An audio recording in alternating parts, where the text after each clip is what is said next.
আসসালামু আলাইকুম, আশা করি সকলে ভালো আছেন। বর্তমানে আমি দাঁড়িয়ে রয়েছি রাজশাহী বিশ্ববিদ্যালয়ের শহীদ বুদ্ধিজীবী স্মৃতিফলকের সামনে। আমার সামনে যে স্মৃতিফলকটি দেখছেন এটাই শহীদ বুদ্ধিজীবী স্মৃতিফলক রাজশাহী বিশ্ববিদ্যালয় যেটা আছে তার ঠিক সামনে যে জায়গাটা দেখতে পাচ্ছেন সেটা হচ্ছে জোহা চত্বর, অনেকে লিচুতলা বলে থাকে এই জায়গাটাকে।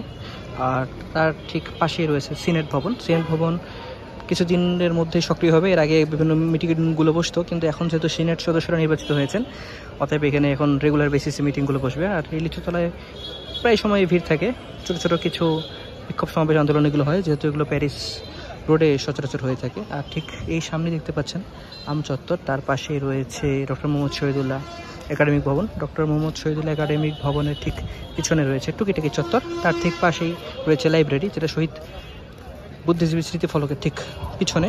আর সামনে যেটা দেখতে পাচ্ছেন জোহা চত্বরের সাথে লাগোয়া, সেটাই হচ্ছে মূলত প্রশাসনিক ভবন এক। আগেটার নাম ছিল প্রশাসনিক ভবন, এখন প্রশাসনিক ভবন এক নাম দেওয়া হয়েছে। আর বর্তমানে দেখতেই পাচ্ছেন সেই রাজশাহী বিশ্ববিদ্যালয়ের বাসগুলো দাঁড়িয়ে আছে।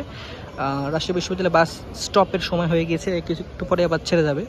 তো আজকের মতো জাস্ট এটুকুই ছিল। আর একটা কথা না বললেই নয়, সেটা হচ্ছে সর্বক্ষণিক এখানে পুলিশের নিরাপত্তা থাকে। পুলিশের যেই ভ্যানগুলো আছে সেগুলো সচরাচর এই জায়গায় দাঁড়িয়ে থাকে। বর্তমানে এইখানে একটি ভ্যান দাঁড়িয়ে আছে। তো আজকের মতো এখানেই শেষ করছি।